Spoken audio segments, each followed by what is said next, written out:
नमस्कार दोस्तों, स्वागत है आपका हमारे छोटे से YouTube चैनल पर।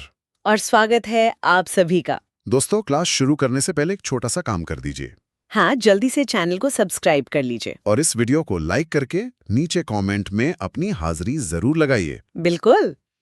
और हाँ, इस क्लास की PDF डाउनलोड करने के लिए हमारा Telegram channel free railway notes जरूर ज्वाइन करें। हाँ, लिंक आपको हमारे चैनल के डिस्क्रिप्शन या इसी वीडियो के डिस्क्रिप्शन बॉक्स में मिल जाएगा। तो चलिए बिना किसी देरी के शुरू करते हैं हमारा आज का मेगा क्विज मैराथन।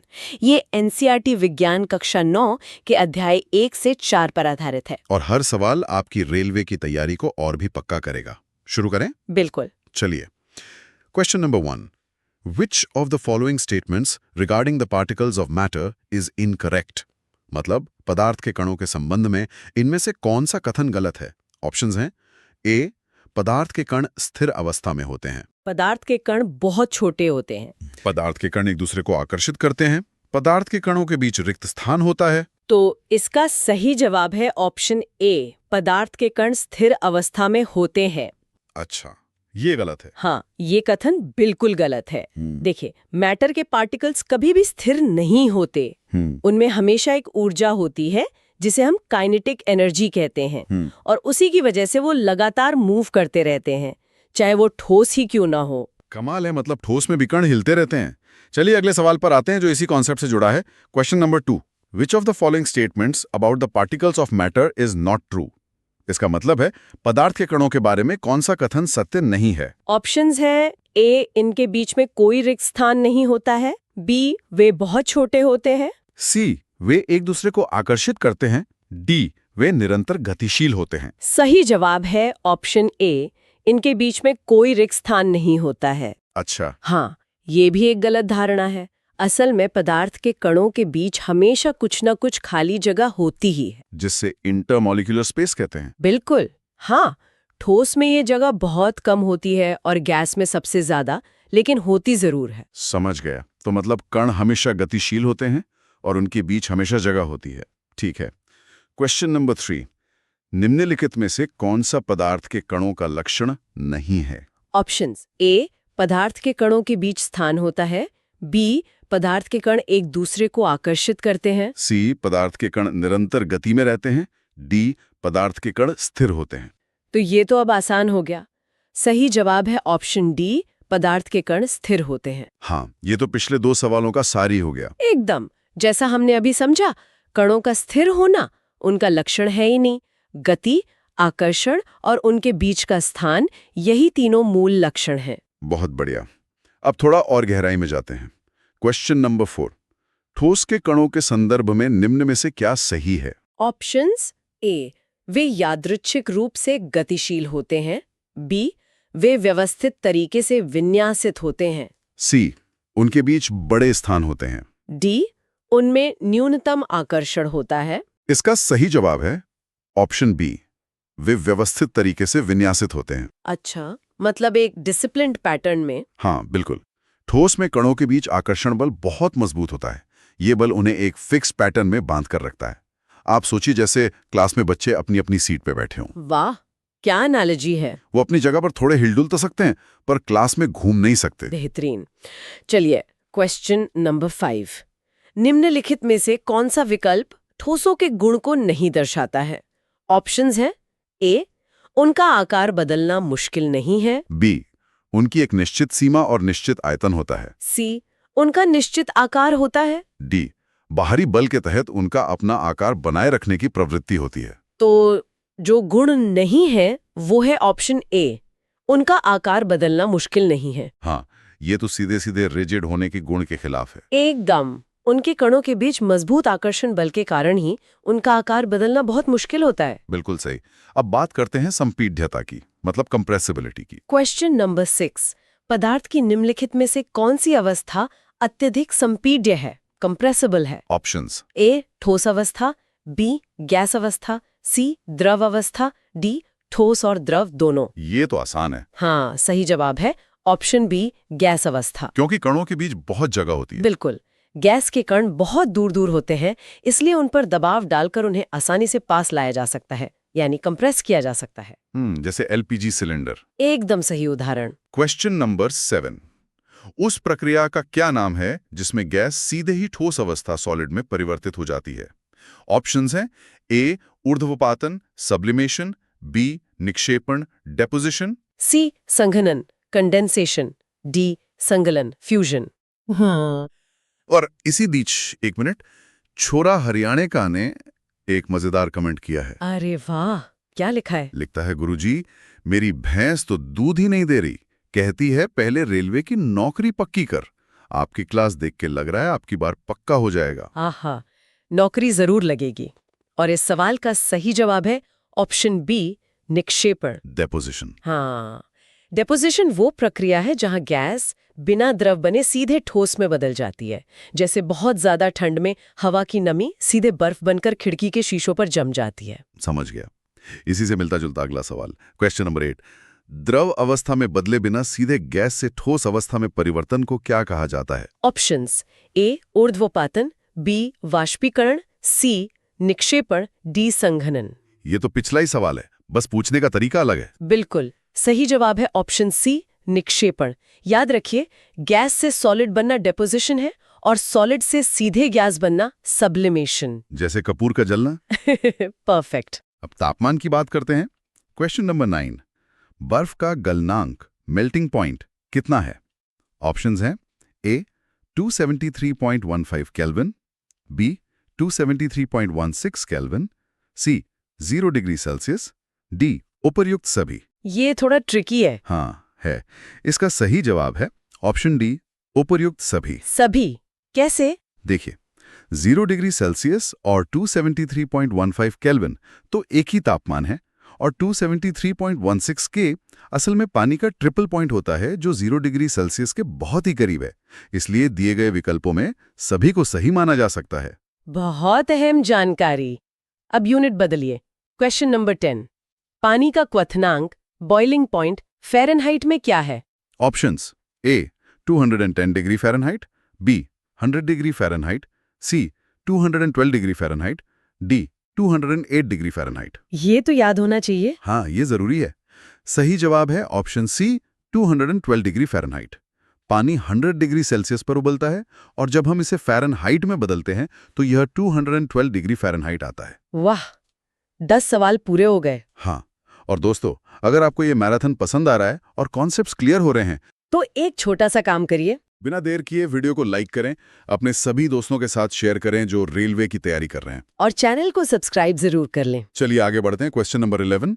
क्वथनांक से कम किसी भी तापमान पर द्रव के वाष्प में परिवर्तित होने की प्रक्रिया को क्या कहते हैं? ऑप्शंस ए वाष्पीकरण, बी संघनन, सी ऊर्ध्वपातन, डी निक्षेपण। ये अच्छा सवाल है। बॉइलिंग और इवेपोरेशन में कंफ्यूजन होता है। हाँ, इसका सही जवाब है ऑप्शन ए वाष्पीकरण। देखिए, इवेपोरेशन और बॉइलिंग में यही मूल अंतर है। बॉइलिंग एक निश्चित तापमान पर होती है, जैसे पानी के लिए 100 डिग्री सेल्सियस, और पूरे द्रव में होती है। बिल्कुल, जबकि इवेपोरेशन सिर्फ सतह पर होता है और किसी भी तापमान पर हो सकता है, जैसे जमीन पर गिरा पानी अपने आप सूख जाता है। ये बहुत बड़ा कंफ्यूजन दूर हुआ। अब बताइए क्वेश्चन नंबर 12।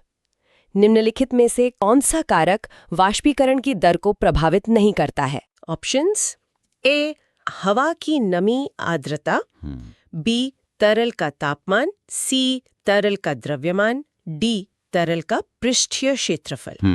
द्रव्यमान सही पकड़े हैं। सही जवाब है ऑप्शन सी तरल का द्रव्यमान। सोचिए, एक ग्लास पानी और एक बाल्टी पानी दोनों धूप में रखे हैं। वाष्पीकरण की दर सरफेस एरिया, तापमान और हवा की गति पर निर्भर करेगी, ना कि इस बात पर कि पानी 1 किलो है या 10 किलो। एकदम। द्रव्यमान से सिर्फ ये तय होगा कि पूरा पानी सूखने में कितना समय लगेगा, दर नहीं। बहुत ही प्रैक्टिकल उदाहरण। Question number 13।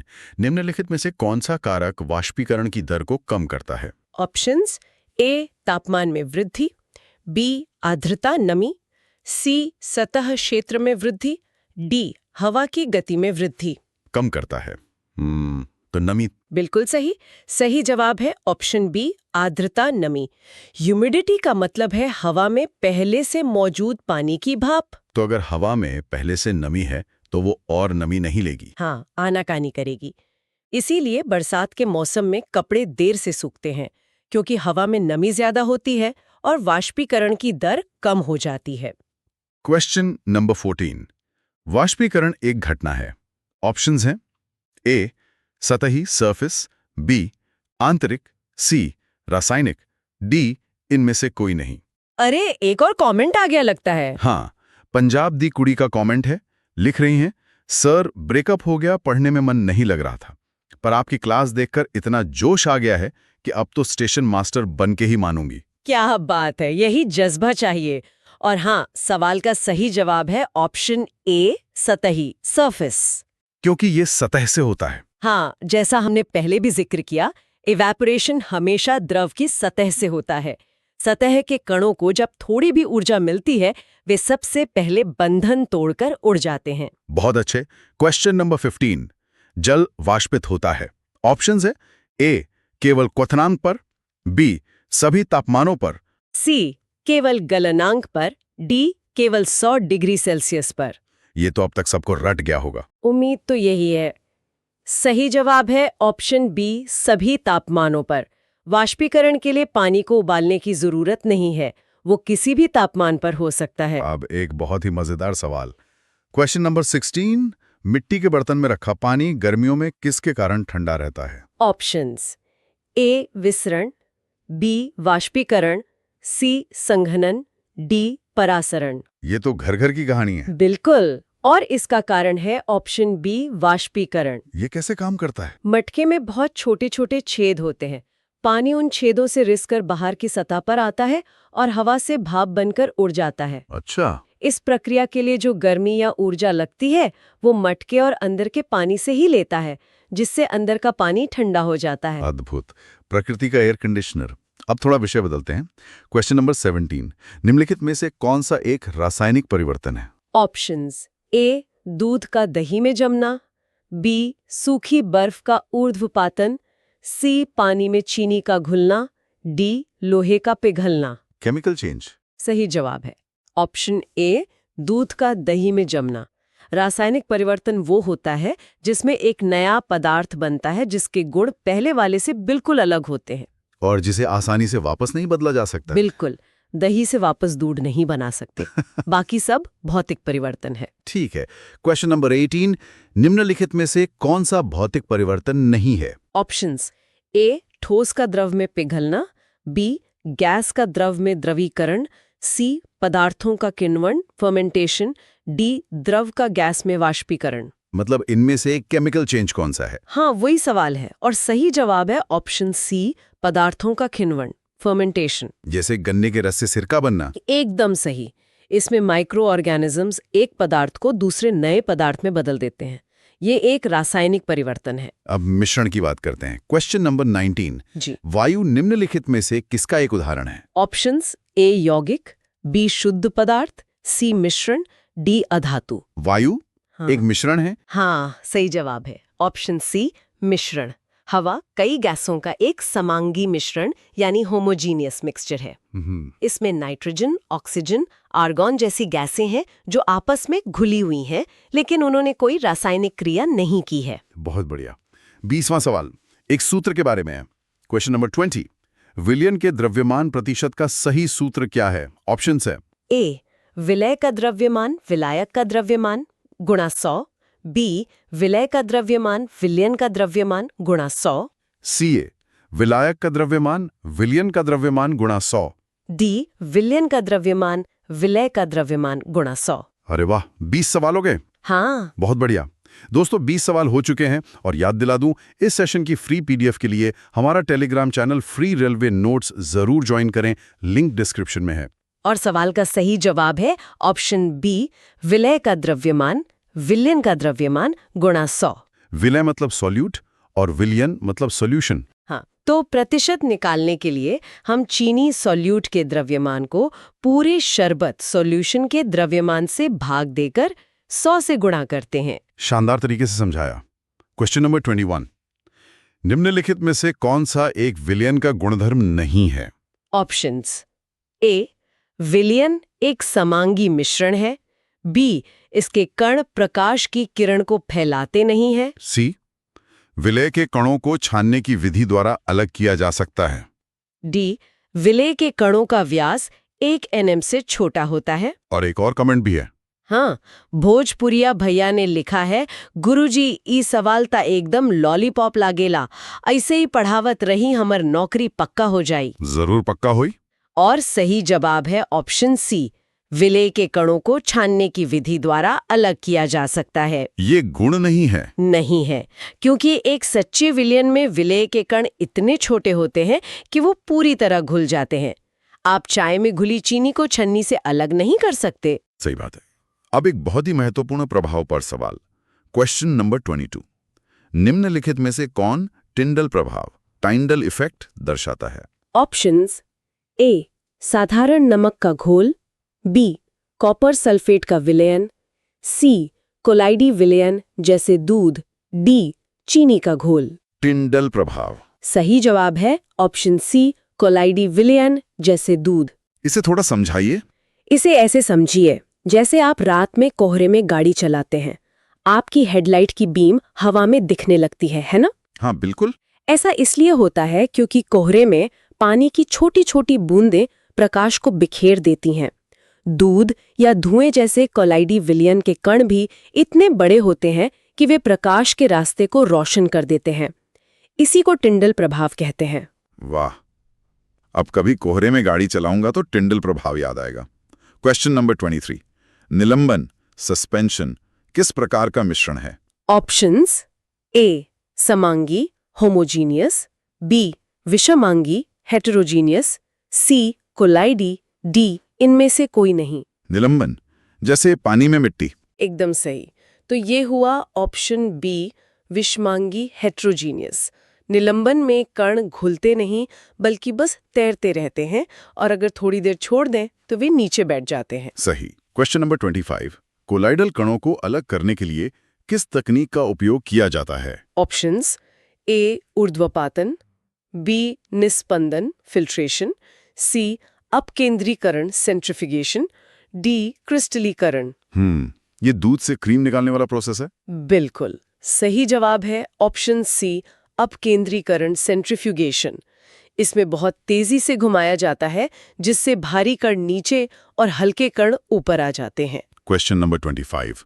निम्नलिखित में से कौन सा विकल्प निलंबन के गुण का प्रतिनिधित्व नहीं करता है? ऑप्शंस: ए, इसके कण प्रकाश की किरण को बिखेरते हैं, बी, इसके कणों को नग्न आंखों से नहीं देखा जा सकता, सी, यह एक विषमांगी मिश्रण है, डी, ये अस्थिर होता है, कण नीचे बैठ जाते हैं। इसमें गलत कथन है ऑप्शन बी, इसके कणों को नग्न आंखों से नहीं देखा जा सकता। ये तो गलत है, हम देख सकते हैं। हाँ बिल्कुल, जैसा आपने कहा, पानी में मिट्टी के कणों को हम आसानी से अपनी आंखों से देख सकते हैं। बहुत अच्छे।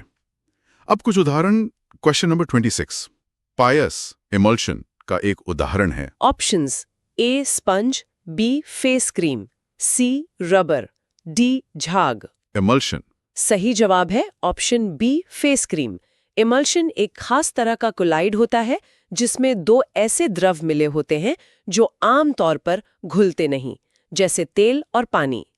दूध और फेस क्रीम इसके सबसे आम उदाहरण हैं। Question number 27। जेली में परिक्षिप्त प्रावस्था डिस्पर्स्ड फेज क्या है? ऑप्शंस: ए, ठोस, बी, द्रव, सी, गैस, डी, इनमें से कोई नहीं। ये थोड़ा टेक्निकल है। हाँ, सही जवाब है ऑप्शन बी, द्रव। जेली एक जेल प्रकार का कोलाइड है। इसमें माध्यम डिस्पर्जन मीडियम ठोस होता है और उसमें जो चीज फैली होती है डिस्पर्स्ड फेज वह द्रव होती है। मतलब ठोस के जाल में द्रव फंसा होता है। बिल्कुल सही पकड़े। Question number 28। जब विलायक में विलय की अधिकतम मात्रा घुल चुकी हो तो उसे क्या कहते हैं? ऑप्शंस: ए, असंतृप्त विलयन, बी, संतृप्त विलयन, सी, अति संतृप्त विलयन, डी, निलंबन। जब पेट भर जाए मतलब संतृप्त। हाँ बिल्कुल सही एनालॉजी। सही जवाब है ऑप्शन बी, संतृप्त विलयन। सैचुरेटेड का मतलब है तृप्त हो जाना। जब और चीनी घुलना बंद हो जाए तो वो विलयन संतृप्त हो चुका है। Question number 29। दाब बढ़ाने और तापमान घटाने से गैस को किस में बदला जा सकता है? ऑप्शंस: ए, ठोस में, बी, द्रव में, सी, प्लाज्मा में, डी इनमें से कोई नहीं। प्रेशर बढ़ाओ, टेम्परेचर घटाओ। तो गैस बन जाएगी द्रव। सही जवाब है ऑप्शन बी।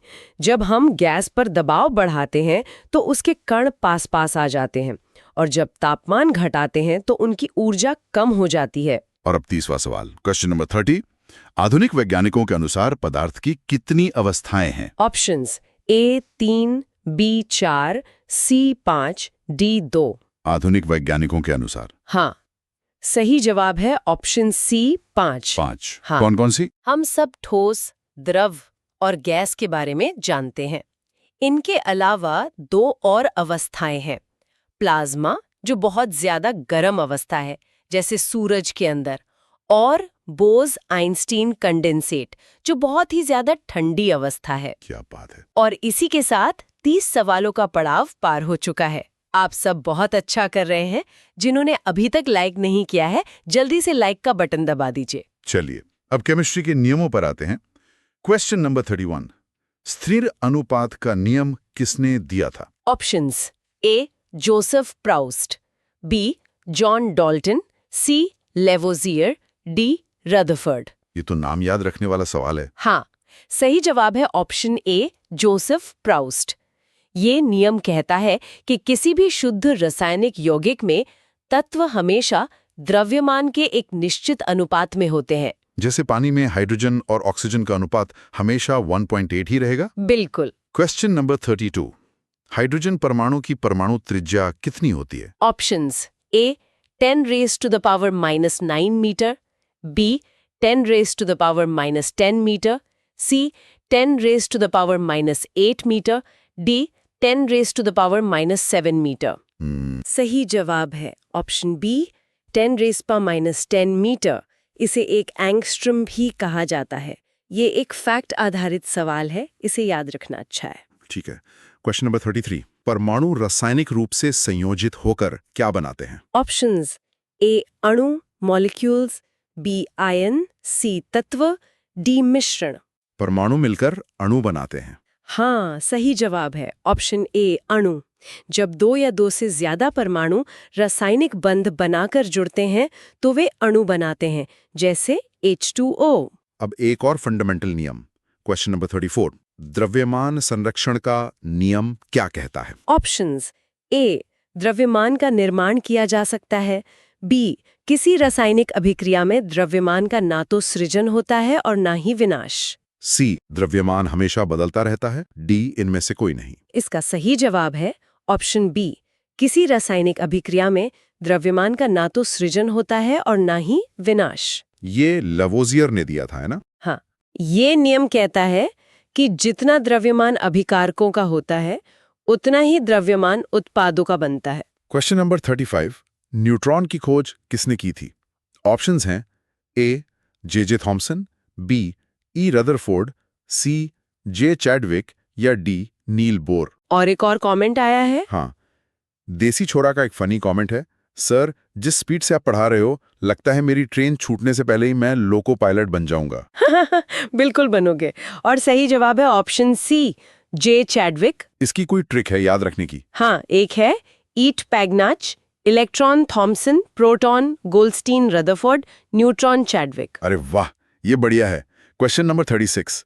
फास्फोरस की परमाणु संख्या क्या है? Options A 14, B 15, C 16, D 17। Phosphorus P 15। बिल्कुल सही। सही जवाब है ऑप्शन बी 15। परमाणु संख्या मतलब प्रोटॉन की संख्या। Question number 37।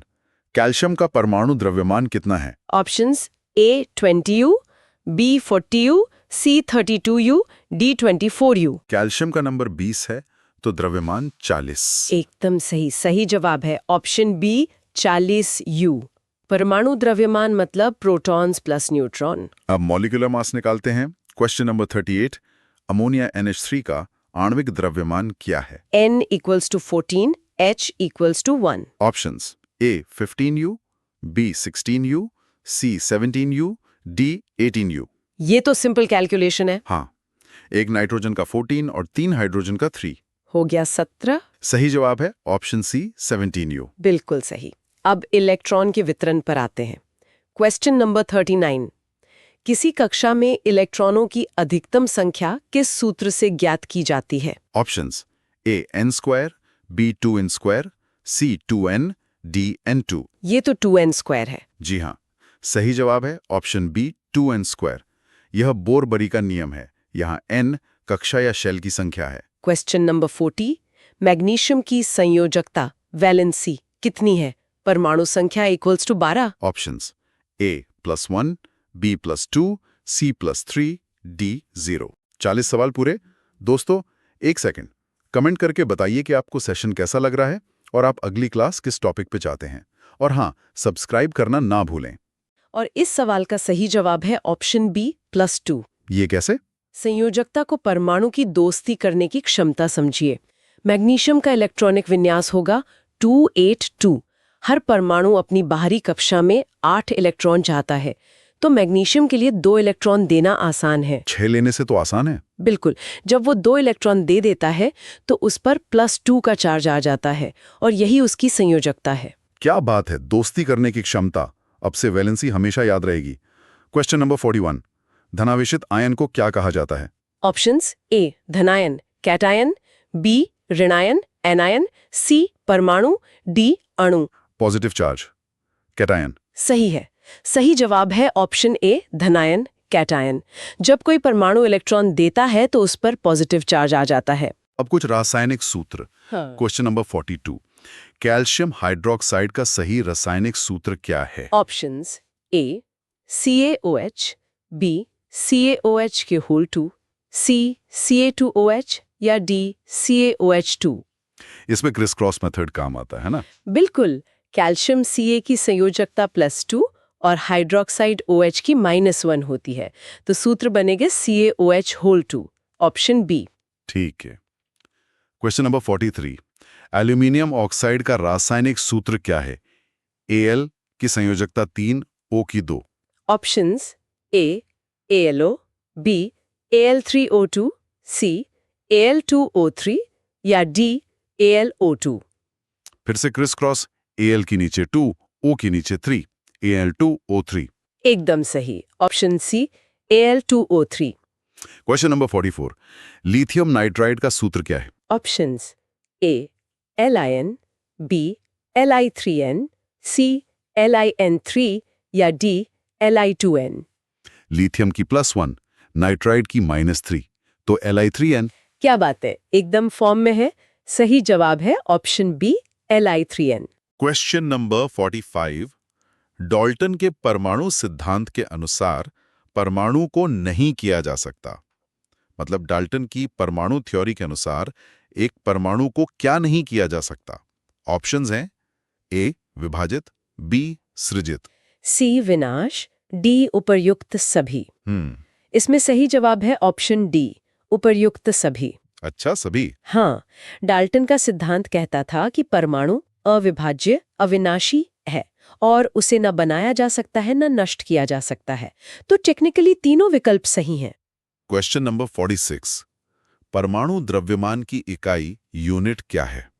मतलब परमाणु द्रव्यमान की इकाई क्या है? Options A G, B kg, C U या AMU, डी मोल।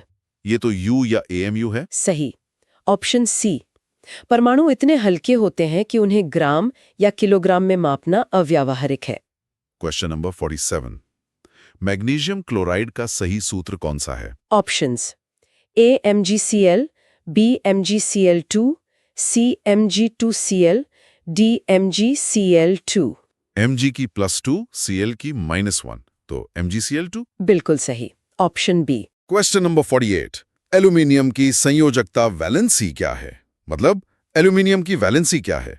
Options A1, B2, C3, D4। Number 13, तो 2, 8, 3, वैलेंसी हुई 3। एकदम सही जवाब है ऑप्शन सी 3। ये अपनी बाहरी कक्षा के 3 इलेक्ट्रॉन आसानी से दे सकता है। क्वेश्चन नंबर 49, परमाणु नाविक न्यूक्लियस की खोज किसने की थी? मतलब परमाणु के नाविक की खोज किसने की थी? Options A J.J. Thomson, B Ernest Rutherford, C James Chadwick, D John Dalton. और एक मिनट, यहाँ सिंगल लौंडा का कमेंट है, सर पहले केमिस्ट्री समझ नहीं आती थी, अब जीएस भी समझ नहीं आती, पर आपकी क्लास के बाद केमिस्ट्री तो समझ आ गई, शायद अब जीएफ भी बन जाए। हाँ, बिल्कुल। केमिस्ट्री समझने से कॉन्फिडेंस बढ़ता है और इस सवाल का सही जवाब है option B, Ernest Rutherford. Gold foil experiment वाले? हाँ, बिल्कुल। उन्होंने ही सिद्ध किया कि परमाणु का सारा धनावेश और द्रव्यमान उसके केंद्र में एक बहुत छोटी सी जगह में होता है, जिसे उन्होंने नाभिक नाम दिया। Question number 50। इलेक्ट्रॉन पर कौन सा आवेश होता है, मतलब इलेक्ट्रॉन पर कौन सा चार्ज होता है? ऑप्शंस ए धनात्मक, बी ऋणात्मक, सी उदासीन, डी कोई नहीं। Electron negative. सही जवाब है ऑप्शन बी ऋणात्मक। वाह, अर्धशतक पूरा। 50 सवाल हो गए हैं। क्या बात है। दोस्तों, अगर आपने अब तक चैनल सब्सक्राइब नहीं किया है तो आप रेलवे की तैयारी के लिए एक बहुत ही महत्वपूर्ण प्लेटफॉर्म खो रहे हैं। अभी सब्सक्राइब करें। चलिए आगे बढ़ते हैं। Question number 51। सोडियम का सही इलेक्ट्रॉनिक विन्यास क्या है? परमाणु क्रमांक 11। Options A 281, B 821, C 218, D 282। 11 मतलब 281। सही। ऑप्शन ए, पहली कक्षा में 2, दूसरी में 8 और बचा हुआ एक इलेक्ट्रॉन तीसरी कक्षा में जाएगा। Question number 52। क्लोरीन का परमाणु द्रव्यमान क्या है? Options A 35U, B 35.5U, C 36U, D 37U। Chlorine का तो 35.5 होता है। सही जवाब है ऑप्शन बी 35.5U। ऐसा इसलिए क्योंकि प्रकृति में इसके 2 मुख्य समस्थानिक यानी आइसोटोप्स पाए जाते हैं। ये उनका औसत द्रव्यमान है। ये हुई ना बात। अब अगला सवाल इसी पर है। Question number 53। आइसोटोप्स समस्थानिक में किसकी संख्या समान होती है? Options A neutron, B proton, C द्रव्यमान संख्या, डी न्यूक्लियॉन्स। आइसोटोप्स में प्रोटॉन की संख्या समान होती है। बिल्कुल सही जवाब है ऑप्शन बी प्रोटॉन। चूंकि तत्व एक ही है तो उनकी परमाणु संख्या यानी प्रोटॉन की संख्या हमेशा समान रहेगी। Question number 54। आयोडीन के समस्थानिक का उपयोग किसके उपचार में किया जाता है? ऑप्शंस ए कैंसर, बी घेंघा goitre, C malaria, D typhoid. Iodine, thyroid, घेंगा। सही जवाब है ऑप्शन बी घेंघा गॉइटर। आयोडीन 131 का उपयोग घेंघा रोग के इलाज में किया जाता है। Question number 55। कोबाल्ट के समस्थानिक का उपयोग किसके उपचार में होता है? Options A cancer, B anaemia, C goitre, D fever. Cobalt 60 cancer के लिए। एकदम सही जवाब है ऑप्शन ए कैंसर। इसका उपयोग कैंसर के इलाज में रेडियोथेरेपी के लिए किया जाता है। Question number 56। एक मोल में कितने कण होते हैं? अवोगाड्रो संख्या। Options A 6.022 into 10 to the power 23, B 6.022 into 10 to the power 22, C 6.022 into 10 to the power 24, D 5.022 into 10 to the power 23। और एक और कमेंट है, घायल आशिक का सर उसके जाने के बाद दिल के टुकड़े हो गए थे, पर आज रदरफोर्ड का एक्सपेरिमेंट पढ़कर पता चला कि एटम का न्यूक्लियस तो बहुत सॉलिड होता है। अब मैं भी सॉलिड बनूंगा। बहुत खूब, यही जज्बा चाहिए। और हाँ, सवाल का सही जवाब है option A 6.022 into 10 to the power 23। Avogadro number. हाँ, ये एवोगाड्रो स्थिरांक कहलाता है। ये केमिस्ट्री में एक दर्जन की तरह है। Question number 57। Carbon dioxide CO2 का आणविक द्रव्यमान क्या है? Options A 40U, B 44U, C 42U, D 46U। C का 12 और 2 O का 32। 12 और 32वें 44। सही जवाब है option B 44U। Question number 58। सोना, गोल्ड का रासायनिक प्रतीक सिंबल क्या है? ऑप्शंस ए अग, बी ओ, सी फे, डी कु। सोने का तो ओ होता है। हाँ, सही जवाब है ऑप्शन बी ओ। ये उसके लैटिन नाम ऑरम से लिया गया है। अच्छा। Question number 59। लोहा आयरन का लैटिन नाम क्या है? Options A natrium, B kalium, C ferrum, D cuprum. Iron का Fe, तो फेरम। बिल्कुल सही जवाब है option C ferrum. Question number 60, potassium का प्रतीक K किस नाम से आया है? Options A kalium, B krypton, C kelvin, D carbon. और 60 सवाल समाप्त। केवल 10 सवाल और बचे हैं। जोश बनाए रखिए दोस्तों। वीडियो को अपने व्हाट्सएप ग्रुप्स में शेयर करना ना भूलें। और इस सवाल का सही जवाब है ऑप्शन ए कालियम। पोटेशियम का प्रतीक के भी उसके लैटिन नाम कालियम से लिया गया है। क्वेश्चन नंबर 61, परमाणु के नाभिक में कौन से कण होते हैं? मतलब परमाणु के नाभिक में कौन से कण होते हैं? ऑप्शंस ए केवल प्रोटॉन, बी केवल न्यूट्रॉन, सी प्रोटॉन और न्यूट्रॉन, डी प्रोटॉन और इलेक्ट्रॉन। नाभिक में तो प्रोटॉन और न्यूट्रॉन होते हैं। जी हाँ, सही जवाब है ऑप्शन सी प्रोटॉन और न्यूट्रॉन। इलेक्ट्रॉन तो बाहर चक्कर लगाते हैं। क्वेश्चन नंबर 62, सबसे हल्का परमाणु कौन सा है? Options A helium, B hydrogen, C lithium, D oxygen. सबसे हल्का हाइड्रोजन। सही है, ऑप्शन बी हाइड्रोजन। इसका नाभिक में सिर्फ एक प्रोटॉन होता है और कोई न्यूट्रॉन नहीं। क्वेश्चन नंबर 63, नाइट्रोजन की परमाणुकता क्या है? ऑप्शंस ए एक परमाणुक, बी द्विपरमाणुक, N2, सी त्रिपरमाणुक, डी चतुर्परमाणुक। और यहाँ पप्पू पास हो गया नाम से कमेंट है। हाँ, क्या कह रहे हैं? मैम, आपकी आवाज सुनकर सारे कॉन्सेप्ट ऐसे क्लियर हो रहे हैं जैसे मम्मी ने सर्फ एक्सेल से दिमाग धो दिया हो। हाँ, धन्यवाद। कोशिश यही है कि सब कुछ चमक जाए। और सही जवाब है ऑप्शन बी द्विपरमाणुक, N2। एटॉमिसिटी मतलब एक अणु में कितने परमाणु? हाँ, नाइट्रोजन गैस हमेशा 2 परमाणुओं के जुड़े हुए रूप N2 में पाई जाती है, इसलिए ये डायटॉमिक है। क्वेश्चन नंबर 64, आर्गन की परमाणुकता क्या है? ऑप्शंस ए एक परमाणुक, बी द्विपरमाणुक, सी बहुपरमाणुक, डी इनमें से कोई नहीं। आर्गन तो नोबल गैस है, तो अकेली रहेगी। बिल्कुल सही।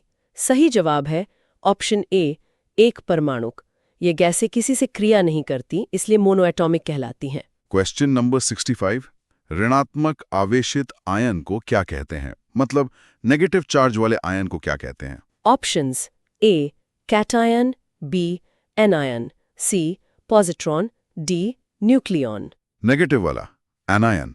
सही जवाब है ऑप्शन बी एनायन। जब कोई परमाणु इलेक्ट्रॉन गेन करता है तो उस पर नेगेटिव चार्ज आ जाता है। क्वेश्चन नंबर 66, वैलेंसी इलेक्ट्रॉन परमाणु के किस कोश शेल में होते हैं? ऑप्शंस ए सबसे भीतरी, बी सबसे बाहरी, सी कैशल, डी बीच वाले। वैलेंसी इलेक्ट्रॉन तो सबसे बाहरी शेल में होते हैं। एकदम सही, option B.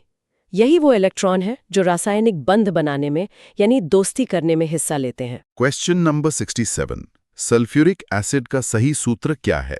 Options A H2SO3, B H2SO4, C HCl, D HNO3।